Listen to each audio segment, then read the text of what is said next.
Madame, Monsieur, bonsoir. Samedi 10 mai, je vous souhaite la bienvenue dans ce 20h. Le Premier ministre Moussa Mara a regagné Bamako aujourd'hui en fin d'après-midi. Il est à Abuja, au Nigeria, où il a pris part au 24e Forum économique mondial sur l'Afrique. La participation du Mali à ce rendez-vous, Moussa Mara la qualifie de positive et d'honorable. Elle aura permis au chef du gouvernement d'évoquer lors de ces rencontres bilatérales des projets vitaux pour le Mali, notamment avec le projet de route de voies Bamako-Ségou, le projet d'oléoduc entre la Côte d'Ivoire et le Mali. Écoutons le Premier ministre Moussa Mara. Il est au micro de nos envoyés spéciaux Tchessira Dambélé et Idrissa Traoré. Nous sommes arrivés dans un contexte qui a mis en lumière ce pays frère et d'une manière qui n'est pas réjouissante. Le terrorisme dont nous avons souffert dans notre pays ne doit pas passer. Et pour ce faire, l'ensemble de la communauté internationale, l'ensemble du continent africain doit se donner la main pour que le terrorisme soit combattu. Et que tous les arguments qui peuvent être utilisés par les terroristes, que ces arguments leur soient enlevés. Nous avons également, en marge des travaux, rencontré le Premier ministre de Côte d'Ivoire. Nous avons aussi parlé de l'oléoduc Abidjan-Mali, qui a commencé à se déployer vers le nord de la Côte d'Ivoire. Cet oléoduc par lequel transiteraient les hydrocarbures diminuera dans une grande proportion le coût d'acheminement des hydrocarbures pour notre pays. Nous avons formulé le souhait, puisque le Forum économique mondial se délocalise de plus en plus sur le continent, à accueillir le sommet en 2018. Et nous allons, en rapport avec les organisateurs et la fondation qui organise le forum, mettre en œuvre les jalons qu'il faut pour pouvoir accueillir cet événement mondial. Nous avons eu la possibilité de présenter à la partie chinoise un certain nombre de projets en cours. Nous avons la voie 2x2 voies de Ségou dans sa seconde phase. Nous avons l'échangeur entre la connexion du 3e pont et la route de Ségou. Nous avons aussi les ouvrages hydroélectriques de Taoussa et de Gouina, pour lesquels la Chine nous accompagne. Et nous avons le projet Nsukala qui a besoin d'être relancé. Et le Premier ministre a donné des indications pour que ces financements puissent être acheminés rapidement. Nous avons aussi et surtout échangé sur une perspective intéressante, notamment la liaison par chemin de fer entre Bamako et Conakry, en passant par Kita, et au passage avec la possibilité de l'exploitation du gisement de fer du cercle de Kita, autour de Sagabari vers la frontière guinéenne. La partie chinoise est intéressée. Des études vont sans doute être menées dans les jours à venir pour que nous puissions voir si ce gisement est exploitable. Le 24e Forum économique mondial sur l'Afrique a donc pris fin hier vendredi, un rendez-vous qui s'est penché sur les aspects de croissance, de stabilité et de prospérité du continent africain. Après les travaux, Moussa Mara a répondu aux sollicitations de certains participants au forum. C'est ainsi qu'il a reçu en audience les représentants d'institutions financières et le président de l'Assemblée nationale d'Algérie. Le compte-rendu des audiences avec nos envoyés spéciaux Tchessira Dambélé et Idrissa Traoré. Première personnalité reçue par le Premier ministre malien, le président de l'Assemblée populaire nationale d'Algérie, Mohamed Larabé Ould Khalifa, était venu parler avec Moussa Mara de questions d'actualité. Il n'y a qu'un seul pays solidaire, l'Algérie-Mali, surtout dans des époques difficiles. Le Mali trouvera certainement l'Algérie à ses côtés. Or, la stabilité, la sécurité du Mali est de notre stabilité, de notre sécurité. Les relations sont anciennes. Ils vont continuer davantage, s'approfondir davantage. Et toutes mes salutations au peuple et aux responsables, dirigeants et surtout M. le Président de la République. Les institutions de finances étaient nombreuses au Forum économique mondial d'Abuja. Parmi celles-ci, la Société financière internationale, filière de la Banque mondiale. Le président de cette société a été reçu par le Premier ministre malien pour parler de projets pour le Mali. I'm very happy to have the chance to meet Mr. Prime Minister. Une équipe de la SFI se rendra à Bamako la semaine prochaine pour parler des projets prioritaires du Mali, mais des priorités du Mali notamment en termes d'amélioration du climat des affaires, en termes de développement des infrastructures énergétiques, mais également le développement de l'agriculture. Donc cette équipe-là sera à Bamako la semaine prochaine pour discuter avec les autorités, mais également le secteur privé de tous ces projets, toutes ces priorités que le gouvernement ambitionne en tout cas de réaliser à terme. Dominique Barton de Mackenzie Company est l'autre personnalité reçue par le Premier ministre malien. Le directeur général de ce puissant bureau de consulting international était venu parler de ce que sa société peut faire pour le Mali.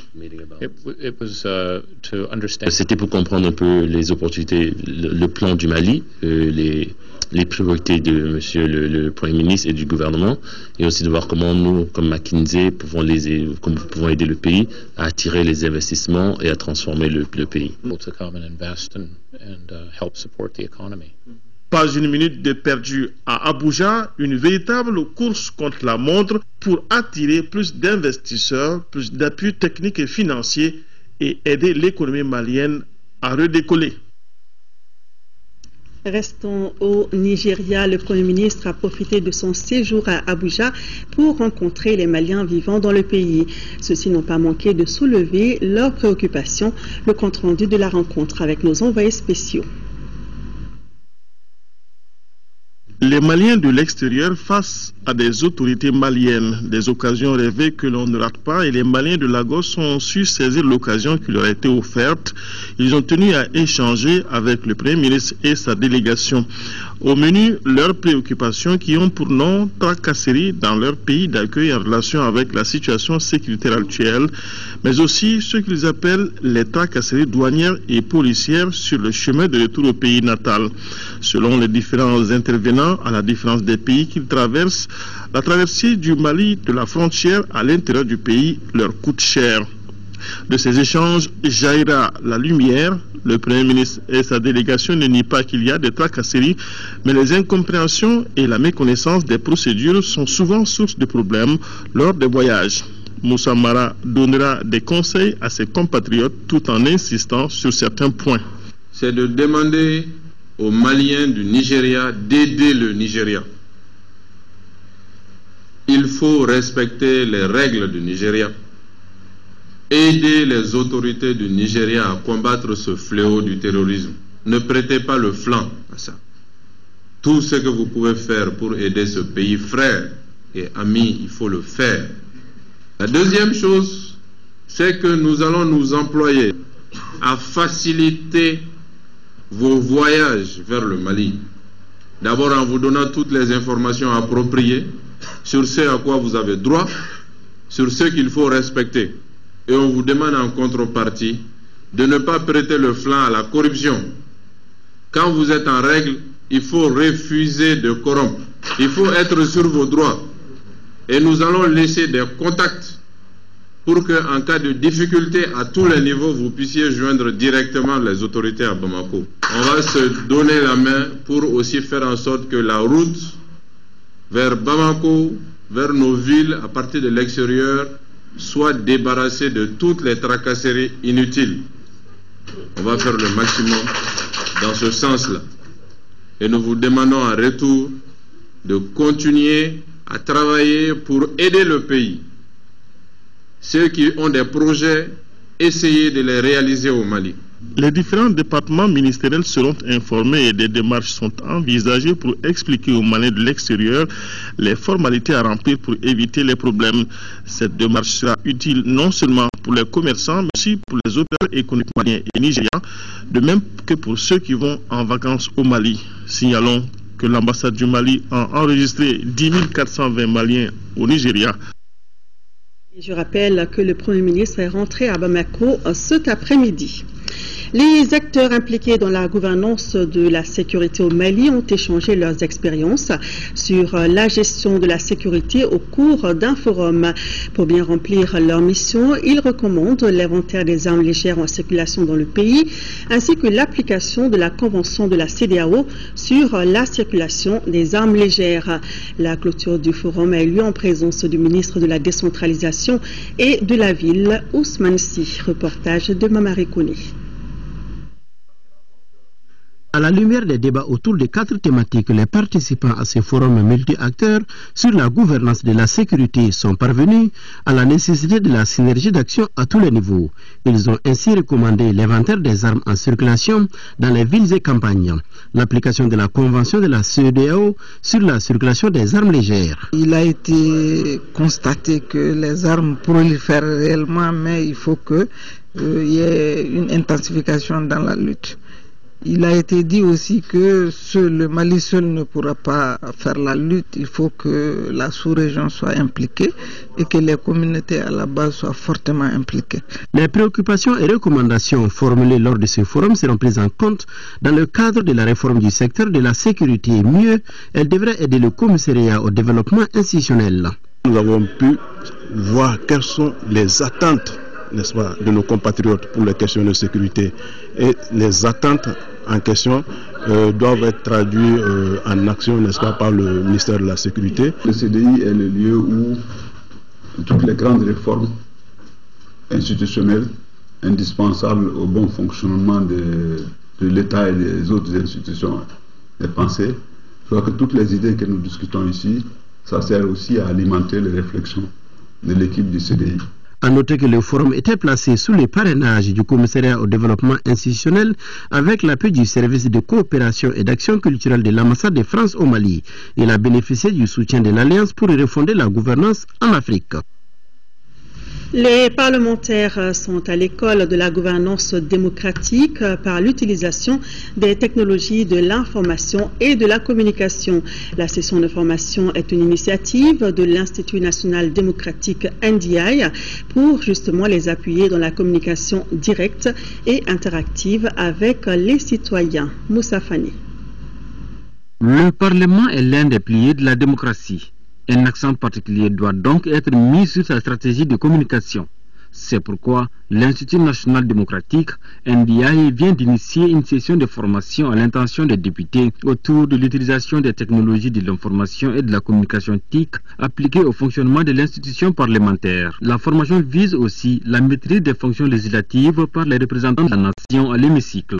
L'ère numérique actuelle a radicalement changé le contexte de l'usage public de l'information parlementaire et les attentes des citoyens en matière de bonne gouvernance. Les technologies émergentes que cela implique ou que cela qu'elle offre révèlent un énorme potentiel d'analyse. L'emploi du potentiel des technologies de l'information et de la communication TIC devra permettre aux parlementaires d'ouvrir de nouvelles opportunités dans l'univers numérique. C'est là pour le renforcement de la bonne gouvernance. Il nous faut franchir le pas, sortir de notre microcosme pour savoir communiquer avec la population, avec nos mandants sur ce que nous faisons chez nous ici dans notre grande maison. Nous devons expliquer et réexpliquer encore le rôle des députés, le sens de la loi à nos mandats. La session qui dure 2 jours regroupe les députés de l'Assemblée nationale et les membres de la direction de la communication et de l'information de l'institution. Restons avec nos députés. L'Assemblée nationale s'apprête à voter dans les jours à venir un projet de loi portant sur la prévention et la répression de l'enrichissement illicite. Pour bien préparer cette plénière, la Commission des lois constitutionnelles, de la législation, de la justice et des institutions de la République a organisé une séance de travail ce matin avec les personnes ressources. Pour plus d'informations sur cette rencontre, écoutons le président de la dite commission au micro de Daouda Sidiki Diara. Les séances de travail font partie du fonctionnement normal de l'Assemblée nationale.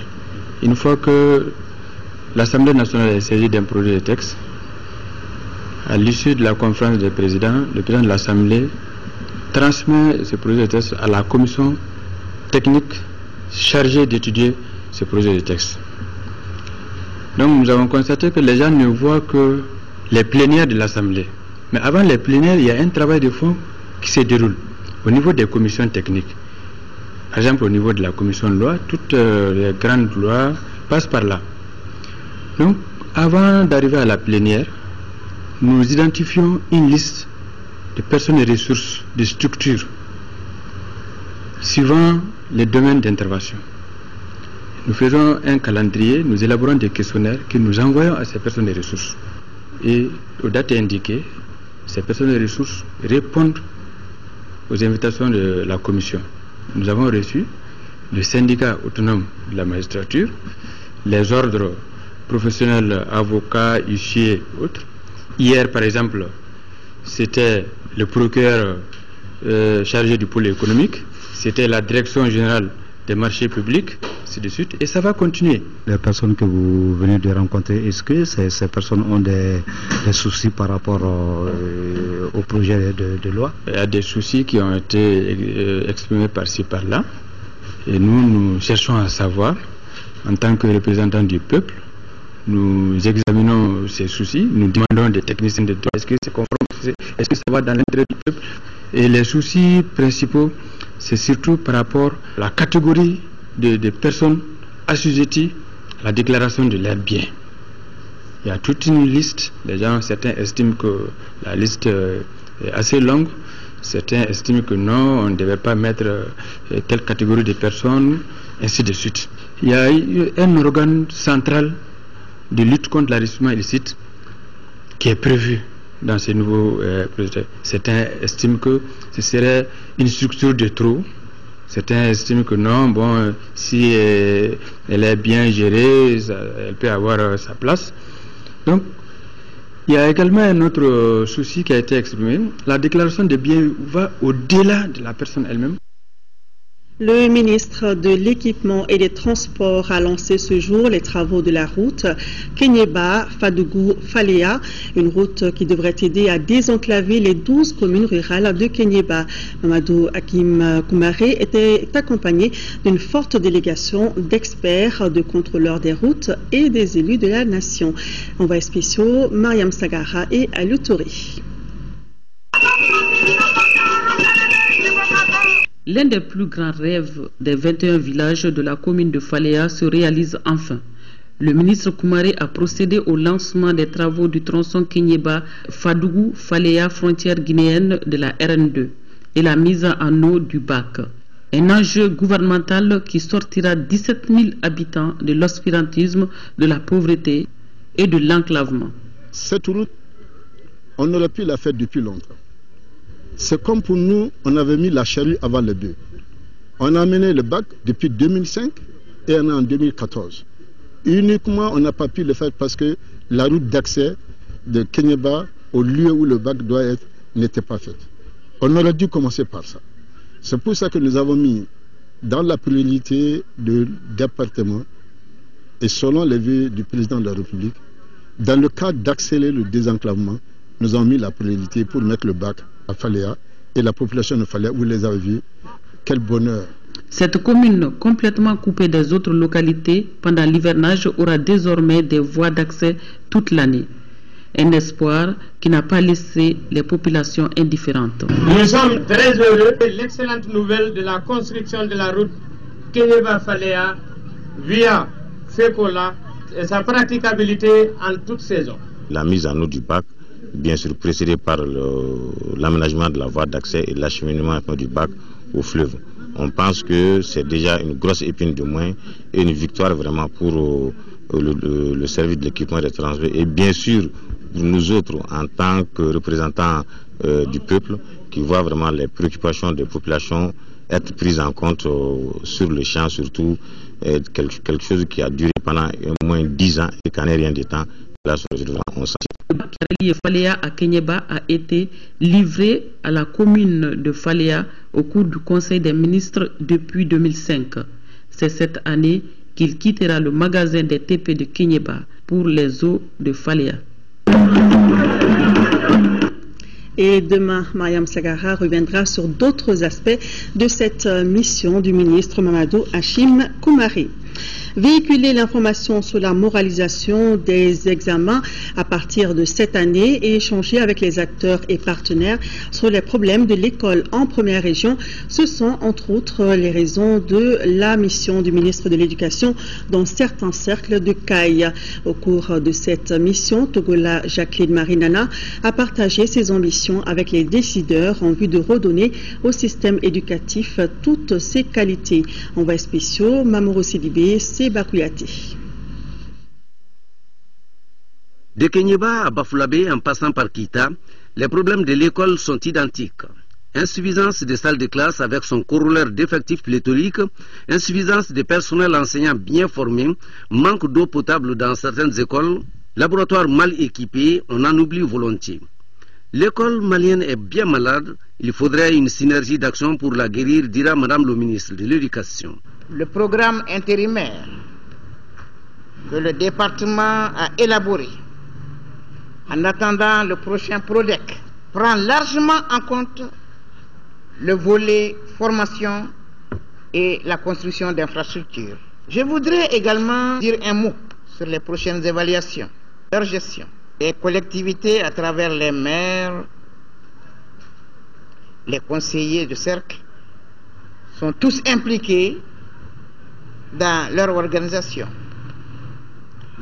Et je mets chacun devant ses responsabilités. Cette année, nous voulons des examens propres. Les pratiques en cours que vous connaissez et que je connais, nous voulons les faire cesser. Parmi les problèmes rencontrés, l'état du lycée de Bafoullabé a bien retenu l'attention du ministre. On ne peut plus continuer d'envoyer des enfants dans les écoles mal construites qui ne sont pas aux normes, qui n'offrent aucune garantie aux enfants.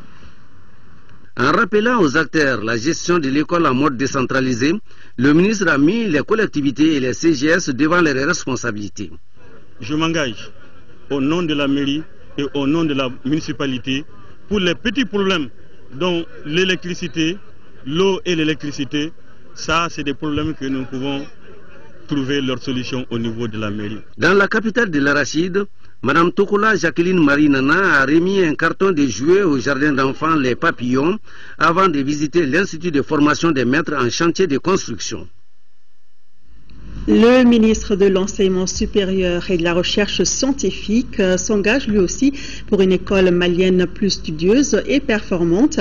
Maître Muntaratal était en deuxième région où il a visité jeudi dernier les infrastructures de l'IPR-IFRA et a échangé avec les dirigeants et les enseignants de l'Institut.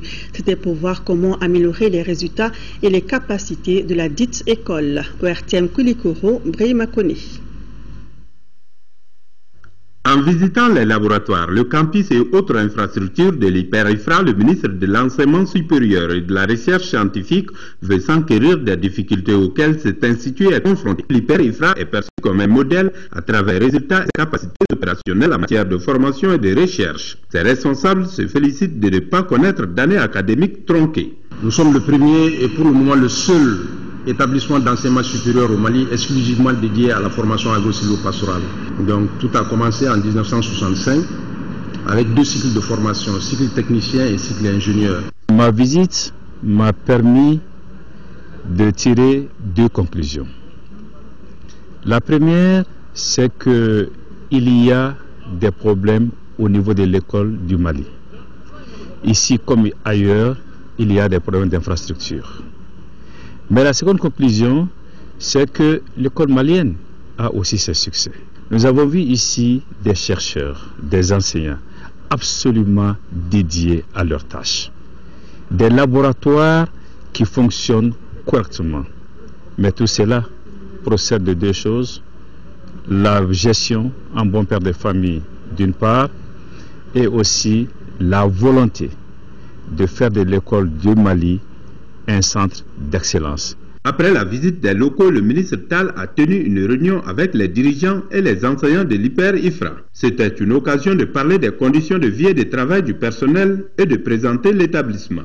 L'IPR-IFRA compte aujourd'hui 1333 étudiants en provenance d'une douzaine de pays et 150 enseignants. Sur un tout autre sujet, parlons sécurité, la deuxième réunion du secrétariat technique de stratégie Sahel souhaite que les énergies convergent vers une plus grande sécurité au Sahel. Cette deuxième réunion est placée sous la présidence conjointe du haut représentant de l'Union africaine pour le Mali et le Sahel et du représentant spécial du secrétaire général des Nations Unies pour l'Afrique de l'Ouest. Le reportage de Alocene Touré.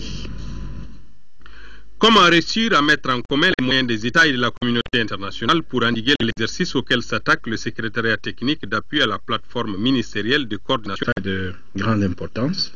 Nous sommes la cheville ouvrière je voudrais saisir l'occasion pour dire que la MISAHEL se trouve vraiment engagée pour que cette coordination, pour que le travail de mise en commun des moyens intellectuels, techniques, financiers si c'est possible, pour que ce projet réussisse. Quant au représentant des Nations Unies, il a trouvé opportune cette réunion qui sans nul doute réussira à mobiliser la communauté internationale. Je souhaite mettre deux questions sur la table. Le premier, c'est comment est-ce qu'on peut mieux communiquer afin de continuer à mobiliser l'attention et les ressources de la communauté internationale.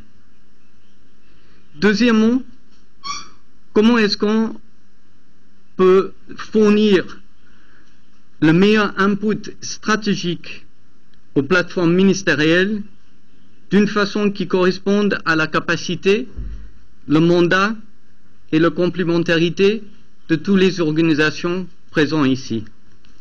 Déjà, la constitution du G5 est un pas dans la bonne direction. Je tiens à réaffirmer ici toute l'importance que les plus hautes autorités du Mali attachent aux stratégies Sahel, et en cela, l'appui du secrétariat me paraît précieux et alors très précieux au moment où la présidence malienne de la plateforme aborde une nouvelle étape de son mandat avec la mise en œuvre de sa feuille de route. Le secrétariat permanent se réunira une fois par mois sous l'égide des Nations Unies et de l'Union africaine.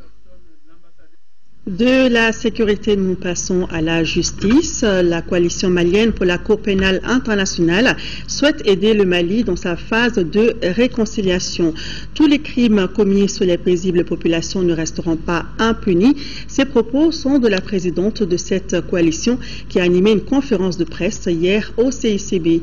Elle est au micro de Daouda Sidiki Diarra. Après avoir tenu un atelier d'appropriation du statut de Rome, la Cour pénale internationale et la coalition malienne pour la Cour pénale internationale CMCPI ont organisé cette conférence de presse pour informer l'opinion nationale sur les dispositions qu'elles vont entreprendre pour aider 9 pays à harmoniser leur statut juridique. Le Mali a ratifié cet instrument juridique depuis 2001 et aujourd'hui, en tant qu'État partie membre de cette institution et avec tout ce qui s'est passé dans notre pays, nous avons donc mis en place des structures de société civile pour accompagner la mise en œuvre de cet instrument dans notre pays. En tant que société civile, la CMCPI, dans la phase de réconciliation, a fait savoir sa présidente. Les journalistes ont cherché à comprendre pourquoi les dirigeants africains sont les seuls à être transférés devant la Cour pénale internationale alors qu'il y en a d'autres hors de l'Afrique qui criment contre l'humanité et ils ne sont pas inquiétés. La règle de base, c'est que la Cour pénale internationale est une juridiction subsidiaire. La Cour pénale internationale ne devrait jamais se saisir de ces cas si les dirigeants africains eux-mêmes n'avaient pas déféré ces personnes. Prenez tous les cas qui sont déférés à la Cour, vous n'en trouverez que 1 ou 2 qui ne soient pas venus des États eux-mêmes. S'agissant des crimes commis au nord du Mali, la présidente de la CMCPI dira que justice sera faite. Pour cela, il faut aller vite afin que les preuves contre ces criminels ne disparaissent pas. Une conférence débat sur les défis du Mali d'aujourd'hui a retenu l'attention des étudiants en droit. C'était hier, naturellement, à la faculté de droit. La conférence entre dans le cadre de la célébration de la journée de l'Europe. Lamine Keita. D'entrée de jeu, le conférencier a fait un bref rappel historique des événements vécus par le Mali durant la période de la crise 2012-2013. Ces événements ont plongé notre pays dans une crise qui a pu être résolu grâce à la communauté internationale, notamment l'Europe. Le bilan est globalement négatif pour le Mali, selon les conférenciers. En ce qui concerne le bilan, en le faisant, on peut dire la première chose qu'on peut souligner est que nos forces de défense n'ont pas tenu devant les agressions du MNLA et des djihadistes. Les raisons, elles peuvent être multiples. Elles peuvent être liées à la motivation, au moral, à l'équipement, à la nature du terrain, à la nature de la guerre qui se livrait. mais en gros, ce qu'on constate, c'est que nous avions très peu d'aptitude à ce combat-là et nous ne pouvions donc pas le gagner. S'agissant des défis, ils sont nombreux à relever, à en croire les conférenciers. On peut noter entre autres. De tous les défis que nous avons, celui qu'il faut le plus rapidement réussir, c'est celui d'une armée républicaine, d'une armée bien formée. Il faut que culturellement nous changions. Il faut que nous acceptions effectivement qu'au plan éthique et moral, il y a des défis que nous devons relever. Et ces défis, c'est celui du respect des biens publics, c'est celui de l'intégrité. Et donc, c'est la lutte contre la corruption, la lutte contre l'impunité, l'usage le plus rationnel possible des ressources que nous avons. Et c'est ça qui est effectivement mis sous le chapeau de la transition culturelle et politique. Certains participants ont également souligné le défi de la restauration de l'autorité de l'État et celui de la reconstruction. Bamako abrite depuis hier une session internationale des ingénieurs organisée par la Fédération internationale des ingénieurs Conseil. Cette rencontre regroupe plus d'une vingtaine de Maliens et de Burkinabés. Il s'agit de renforcer les capacités des participants dans l'élaboration des contrats internationaux et dans l'utilisation pratique des dits contrats. Garibou Pérou. Respecter les contrats conformément aux normes internationales est quasiment indispensable dans les métiers de l'ingénierie. Jamais organisée au Mali, cette session approche les modèles de clauses que rencontrent habituellement les ingénieurs dans les projets de construction. Une formation sur ces modèles de contrats, c'est juste une adaptation d'un savoir-faire qu'ils ont déjà fortement sur un autre type de modèle de contrat. Mais les bases, j'y reste de toute façon complètement là. C'est juste simplement un autre cadre administratif de travail. Certes, les participants sont expérimentés dans la gestion des contrats de construction, mais pour Gérard Kouassi, ces modèles de contrats sont bien ficelés. Ils protègent les maîtres d'ouvrage. Ce qui est à retenir aujourd'hui, c'est dire que le contrat FIDIC protège non seulement le maître d'ouvrage, mais aussi protège l'entreprise. Aujourd'hui, la gestion des projets est plus que d'actualité. Et donc cette formation vient à point nommé pour outiller nos membres dans la gestion courante des projets qui sont en cours. Et vous savez aujourd'hui que l'Union européenne, en tout cas les barres de fonds, ont déjà préparé environ 3 000 milliards de francs CFA. Et donc nous parlons à cette édition. C'est lieu de remercier et vraiment le FAFPA pour l'appui constant qui ne cesse de porter à l'OICM et peut-être même au-delà. La Fédération internationale des ingénieurs Conseil regroupe aujourd'hui plus d'une centaine de pays. Le Mali est affilié à cette fédération depuis 5 ans. La place honorable qu'il occupe lui permettra d'abriter en 2018 la conférence internationale de la Fédération. Avec la refondation de l'État, il s'agit de s'approprier de tels outils pour l'exécution correcte des projets de construction. En 5e région, le gouverneur vient de boucler la première phase de sa tournée de prise de contact qu'il a conduit dans les cercles de Tenenkou, Yuwaru et Douanza. Tout au long de la tournée, il a été question de bonne gouvernance, de transparence dans la gestion des affaires publiques et de réconciliation. Reportage de Yacouba Maïga. La crise politico-sécuritaire est aujourd'hui un triste souvenir dans les cercles de Tenenkou, Yuwaru et Douanza. L'heure est plutôt à la reconstruction et à la réconciliation des cœurs et des esprits. C'est justement pour manifester l'engagement des plus hautes autorités à accompagner les populations et les administrations locales dans le processus de stabilisation et de développement que le gouverneur de la région de Mopti a entrepris ce périple. Les questions de sécurité ont dominé toutes les étapes, mais nous avons réussi aussi à passer les messages relatifs à la réconciliation. Il faut savoir pardonner et avancer. Tel est le message clé du président de la République. Partout où nous avons passé, nous l'avons diffusé et nous avons demandé aux différentes autorités de continuer à le cultiver.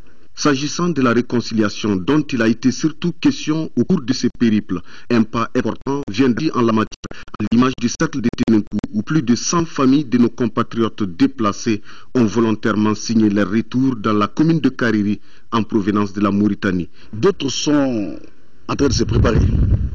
Nous-mêmes, nous sommes prêts. En ce qui concerne ce second groupe, dès qu'ils seront annoncés, je me déplacerai personnellement dans les localités. En plus des échanges sur les préoccupations majeures des populations, le gouverneur Kamankane a visité certaines infrastructures dans le cadre du programme d'urgence pour la relance du développement des régions du Nord. À Tombouctou, les forces armées de sécurité, les transporteurs et les opérateurs économiques s'associent pour mieux combattre l'insécurité. Ils viennent d'initier un cadre de concertation afin de mieux partager l'information et dénoncer tout cas suspect. Yaya Tandina. La reprise des activités économiques est une réalité aujourd'hui à Tombouctou. Quant aux forces de sécurité, elles veillent au grain et suivent de près les mouvements des commerçants et transporteurs. C'est dans cette optique que les autorités régionales et les forces armées de sécurité ont tenu une rencontre avec les responsables de ces deux structures. Nous avons du moins fait cette rencontre avec les opérateurs économiques accompagnés de la jeunesse pour que les forces de sécurité soient au service de cette nation. D'abord, ça a permis de briser la glace entre la population et son armée. Les gens ont réellement posé des questions, ils sont vraiment dévoués pour nous aider à accomplir la mission qu'ils nous ont dévouée. Transporteurs et commerçants se sont engagés à collaborer sans relâche avec les forces de sécurité pour un environnement plus enviable. Nous, on a déjà pris le devant par rapport à cette situation parce qu'on a sensibilisé nos opérateurs économiques pour leur dire que tout ce qu'ils voient de suspect, tout ce qu'ils constatent d'anormal, de nous informer. Nous, on va informer les forces de sécurité. Parce qu'aujourd'hui, il y a un engagement formel entre nous et l'armée. Donc maintenant, nous respectons notre engagement. Ça, c'est sûr. On va le faire. Chaque fois qu'on rencontre des choses suspectes, on va téléphoner à l'armée. Maintenant que l'armée nous a donné les numéros verts. Les participants ont demandé aux initiateurs de multiplier ces genres de rencontres, gage de sécurité et de paix. 11e session du conseil d'administration de l'hôpital Angadumbo Moulay Touré de Gao. Cette première session post-crise s'est prononcée sur l'avenir de la plus importante structure sanitaire de la région. Le reportage de Daouda Zoumana Traoré. Ce sont des administrateurs déterminés à relancer les activités de leur structure qui ont participé à cette 11e session du conseil d'administration de l'hôpital Angadumbo Moulay Touré de Gao. Durant la crise, l'hôpital a fonctionné tant bien que mal grâce à la synergie d'action du cadre de concertation de l'association humanitaire de Gao et du comité international de la Croix-Rouge. Le président du conseil d'administration a apprécié les actes posés par ces entités en faveur des patients désemparés en des moments et leur a rendu un hommage au nom de toutes les communautés de la 7e région. Les conséquences de la crise ont beaucoup joué sur le fonctionnement normal de l'hôpital régional de Gao. Notre hôpital manque d'équipements et de médicaments.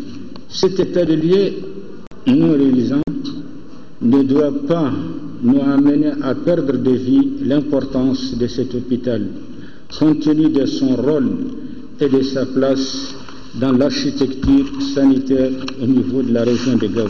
Après plusieurs échanges et réflexions sur les points inscrits au programme de cette 11e session, les administrateurs ont élaboré un plan opérationnel qui prend en compte tous les aspects de développement de l'hôpital de Gao. D'ores et déjà, l'hôpital compte appliquer le tarif normal de ses prestations dans le but de réhabiliter certaines infrastructures en mauvais état. Il s'agit surtout de restaurer la tarification en vigueur, n'est-ce pas? Et deuxième recommandation importante, il s'agit d'aller vers le démarrage des activités du laboratoire et de la pharmacie hospitalière. Notre partenaire également est là, qui est l'État, qui va nous appuyer certainement dans le cadre des subventions. Au terme des travaux, les administrateurs ont recommandé la dotation de l'hôpital en personnel, en matériel et équipement de travail et en médicaments. Cette session a vu la participation d'une délégation du ministère de la Santé et de l'Hygiène publique. 3 communes de la région de Kidal viennent de bénéficier d'un tout nouveau projet dénommé Projet d'appui à la cohésion sociale et au renforcement du dialogue national. Un projet financé par le PNUD à travers l'ONG EFAD qui souhaite créer un cadre de dialogue entre les différentes couches des zones concernées. De Kidal, le reportage de Fousseini Tunkara. La commune urbaine de Kidal, celle de Tessalit et d'Aguelok sont les bénéficiaires de ce projet. D'une durée de 4 mois, ce projet d'appui à la cohésion sociale et le renforcement des dialogues nationaux dans la région de Kidal est financé par le PNUD à hauteur de 14 millions de francs CFA. La mise en œuvre est assurée par l'ONG EFAD, c'est-à-dire éduquer, former les femmes et un appui au développement de la région de Kidal. Le lancement des activités du projet d'appui à la cohésion sociale et le renforcement d'un dialogue national dans la région de Kidal permettra d'enclencher une dynamique de cohésion sociale intra- et intercommunautaire. C'est le lieu et l'occasion pour les acteurs impliqués d'impulser des réflexions dans le cadre de la stabilité et de la tranquillité des populations. Le lancement de ce programme fédérateur s'est déroulé en présence des autorités administratives, la société civile ainsi que le représentant de l'aménagement. Ces différentes personnalités ont même apporté leur assistance au projet en formulant des recommandations allant dans le sens de l'objectif du programme. Cet objectif n'est autre que la recherche de la paix et la cohésion sociale par le dialogue. Chacun de nous a besoin de ce dialogue intra- et intercommunautaire qui permettra, j'en suis sûr, au retour de la paix et de la tranquillité dans notre région. Quelle que soit la guerre que nous allons mener, quel que soit le combat que nous allons mener, un jour on finira par cette table-là, nous asseoir et discuter. Dans les jours à venir, la même activité se déroulera dans les autres communes bénéficiaires du programme, notamment Aguelok et Tessalite. Culture à présent, jeunesse et festival, ça donne Fest Jeune. Ce festival pour les jeunes, on est à sa 5e édition qui a été lancée hier, organisée par l'association Daba Modibo Keita. Ce festival vise à sensibiliser, éduquer les jeunes pour prendre conscience des défis du moment. Le reportage de Mohamed Ould Mamouni. Au berge du fleuve Niger, le Festi Jeune a pris son quartier général pour célébrer la jeunesse. Ce rendez-vous du donner et du recevoir se veut un cadre propice au plein épanouissement de la jeunesse. Par cette initiative, les organisateurs veulent ramener les jeunes autour d'un idéal, la paix et la réconciliation nationale. L'objectif que nous visons, c'est réellement de susciter une prise de conscience de la jeunesse, de vraiment pouvoir amener les jeunes à s'engager, à construire le Mali. Plusieurs activités sont prévues dans le cadre des festivités. On peut citer entre autres une conférence débat sur le thème « Rôle de la jeunesse sur le processus de la paix et de la réconciliation nationale au Mali », un défilé culturel, des prestations sportives et des animations musicales. Cette cérémonie de lancement a reçu la visite surprise du ministre de la Jeunesse et de la Reconstruction citoyenne. Il n'y a pas de quoi être surpris. Je suis ministre de la Jeunesse et de la Construction citoyenne. Et lorsque vous parlez de Daba Modibo Keita, pour moi, en tant que Malien tout court, je suis fier. Et je dis, c'est pas tous les jours que le Mali a la possibilité ou l'honneur d'avoir un champion du monde. L'initiative, elle est bonne et salutaire. Aujourd'hui, il s'agit de promouvoir une certaine émulation au sein des jeunes, une saine émulation, et que les gens sentent que l'esprit de performance doit prévaloir et que même à travers les activités festives, on peut mobiliser autour justement des concepts de citoyenneté, des valeurs qui fondent notre République. Les festivités du Festi Jeune se poursuivent jusqu'au dimanche prochain au bord du fleuve Niger à Kalabankoro. Je vous l'ai annoncé dans les titres, le ministre des Sports se dit déterminé à résoudre pour de bon la crise qui secoue le monde de l'hippisme. C'est pourquoi le département a décidé de dissoudre toutes les instances de discipline. De ce fait, un comité transitoire dirigera les activités jusqu'à l'élection du nouveau bureau fédéral. Le ministre des Sports l'a fait savoir au cours d'un point de presse suivi par notre reporter Abdul Karim Kaba. C'est après différentes rencontres avec tous les acteurs que cette décision a été prise par le département des sports. Pour Ousseini Amion Guindo, c'est la meilleure manière de pacifier ce monde. Les querelles de personnes au sein de la Fédération malienne de hippisme sont telles que toute solution amiable relève de l'illusion. C'est pourquoi je m'appuie sur l'article 49 du décret numéro 98-215 PRM du 2 juillet 1998 régissant les activités physiques et sportives pour retirer à la Fédération malienne de hippisme le mandat de gestion que le département des sports lui a tacitement confié. Dans les jours prochains, je nommerai avec le concours de toutes les bonnes volontés un comité provisoire qui gérera les instances et activités hippiques jusqu'à l'installation d'un nouveau bureau fédéral. Pour le bon déroulement de la mission du collège transitoire, le ministre Ousseini Amion Guindo n'est pas allé avec les deux de la cuillère. Le champ hippique appartient à l'État. c'est sur un titre foncier de l'État. Donc, quand l'État reprend ses droits, on ne peut pas empêcher la course ailleurs. Mais quand l'État reprend ses droits à ce niveau, donc il est très difficile pour aussi une ligue de se mettre en porte-à-faux avec les décisions de l'État. Cette décision est la bienvenue pour la bonne marche du champ et de la course hippique. Il a eu la clairvoyance, il a eu le courage de trancher. Trop c'est trop, il y a une situation qui était là en train de couver parce que tout simplement les uns et les autres n'arrivaient pas à prendre de décision. Lui a pris ses responsabilités et a décidé de mettre fin au mandat du bureau sortant. Ce n'est que salutaire, et il nous a demandé, nous autres qui avons mis en place un bureau le 8 mars, légitimement, conformément au texte de la fédération, bien vouloir surseoir ce pouvoir pour que l'apaisement puisse venir au niveau du champ hippique de Bamako. Pour la prise et l'application de cette décision, le ministre a été un peu plus clair. Tout cela pour pacifier et sécuriser le champ hippique et pour la bonne marche de l'hippisme malien. Restons dans le monde sportif, football à présent avec cette bonne nouvelle.